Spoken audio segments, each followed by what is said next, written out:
What's up guys, Trevor here and welcome back to another week's video. So in this week's video we're going to talk about what should you be spending profit on. So hopefully if you're watching this, your business is producing profit. If this is a couple thousand every single month, if it's life-changing money, and when I say life-changing money, I would say that's probably 20,000 per month in profit. So that equals out to about $250,000 every single year. So I feel like if you make more than 20,000 every single month in net profit after expenses, then I think you're at the point that if you make more, you're not going to get substantially more happier. This is my opinion, of course. 20,000 every single month for somebody that has never even made 5,000 every single month is like gigantic money, like huge stashes of money. But when you're at there already, it's like normal. So with that being said, let's talk about what you should be spending profit on in your business. So you want to still be investing profits into your business because this is going to be the biggest revenue driver to get that 20,000 per month profit up to 50,000 to 100,000 every single month. So you constantly want to be growing your business, because if you're not growing, then you're not maintaining, you're definitely decreasing or dying off as a company. So you always, as a company, you have to be growing. You cannot be maintaining, because otherwise you'd be actually dying. So there's no such thing as maintaining a business for 20,000 every single month. That's just false. So with that being said, how should you be spending profits?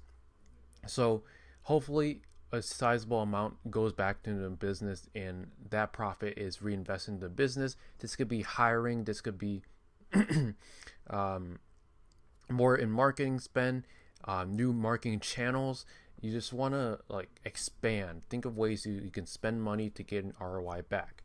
Now we're going to talk about what you should do with the money that you pay yourself. Your company pays yourself a salary. What should you be doing with that money? Well, one thing that you can do is a Roth IRA. In 2023, which is when this video is recorded, you can now contribute up to $6,500 every single year into a Roth IRA. Now, this is going to be boring. This is going to be the 8 to 10% every single year. Now, I know that this is tax-free. You know that this is tax-free. But if you can find a way that to make more than 8 to 10%, but even if it's taxed and that amount is substantially more, then I would highly suggest you skip the Roth IRA route, because you're going to be making money now. But if you can make just crazy amount of money, even putting $6,500 every single year into a Roth IRA doesn't hurt. You know, if you have to max out, if you need to use all that capital to put into real estate or something that gives you a higher amount of return, then by all means skip out on a Roth IRA, because always prioritize something that makes more than 8 to 10% every single year. That's just the name of the game. So with that being said, you have the Roth IRA option. Then you have your company IRA, and hopefully you have one. You can contribute up to $65,000 every single year. Now this can be changed. This changes every single year based on your income level. And then there's going to be backdoor IRAs, which you can contribute an unlimited amount of money. But at that point, if you're making that much money, hopefully you have assets that are producing way more than 8 to 10% per year, and you would rather put more money into those. So let's talk about some other assets that you can invest in that can produce income. One is going to be books. So books are relatively cheap, even digital copies, but I suggest you buy the physical copy so you can actually feel the pages. There's something about actually touching books and reading them in person versus reading a digital online version. So books are a great investment. The ROI is basically infinite, because even if you spend $100 on a book or many books, and you make one right business decision, that's gonna pay the book cost like thousandfold, just 1,000, 2,000 fold the actual cost of the book. So books cannot give you direct direction of where you should take your business or what business directions to make. It can give you that idea, and that's all you really need if you're in that situation where you just need some guidance, but you can't. In business, there is no hand holding. Nobody's going to tell you the direction to go A to Z. So that being said, books can give you that direction and right of mind, that mindset to what to do next. But the what you do next is all up to you, because the book cannot tell you exactly what to do A to Z. That being said, the fifth one, I think we're on number 5. We're gonna talk about like office equipment. Now, this I'm a little bit biased, but working with nice, technology, top of the line stuff definitely really helps with day-to-day stuff, because if you're someone like an internet entrepreneur, then you're using your computer like half the day. Half of your day is spent on the computer. So you want something that you can enjoy after you're making a sustainable amount of income, preferably like 20,000 every single month. Buy yourself something nice that you're using it every single day. So you might as well buy something you can enjoy half of the day. So solid quality monitors. This was pretty solid for I think it was 300. I got 2 of these. You can only see one, but 300 a piece for these 2 monitors. Buy something quality that will stand the test of time. And then office chairs. Herman Miller makes some amazing office chairs. I never sat in one, but this is just from word of mouth. They are crazy expensive, but you can buy some used ones for about half the cost. So office equipment, displays, monitors, microphones, cameras, equipment that can upgrade your quality, and that quality in return will give you more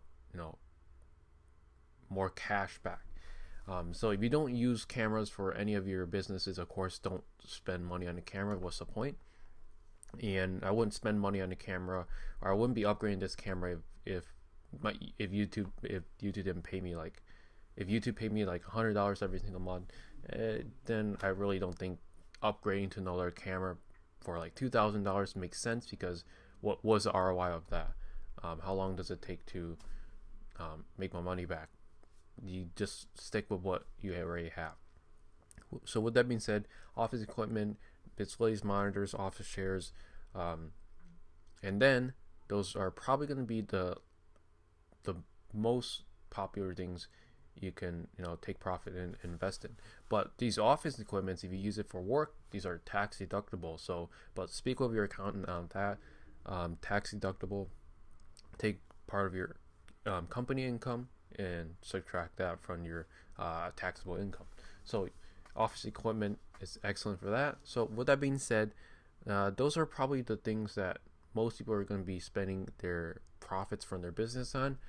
So other things are going to be gifts for family members, because they probably support you now once you're making good money, but they probably weren't supporting you when you were down in the trenches and then just starting a business. Everyone thought you were going to fail. That's probably pretty common with most of you guys. So with that being said, spend on things that will make your life better, but don't go overboard. Don't buy something crazy, because there's a happy medium where you're not buying too cheap, you're not buying extremely expensive, something in the middle to the middle top section of the price range. Usually is the sweet spot in terms of longevity, and then comfort and usability for yourself. If there's something else that I'm missing on this list, make sure you comment down below in the comment section. But for the most part, this is what I spend most of my profits on: technology, office equipment, making my life more comfortable, more relaxing. But there is something about using the beat up office chairs, using a $200 laptop. It kind of gives you that grind mindset, which definitely can help. But once you made it to a certain position, I think it's a no-brainer to invest in yourself.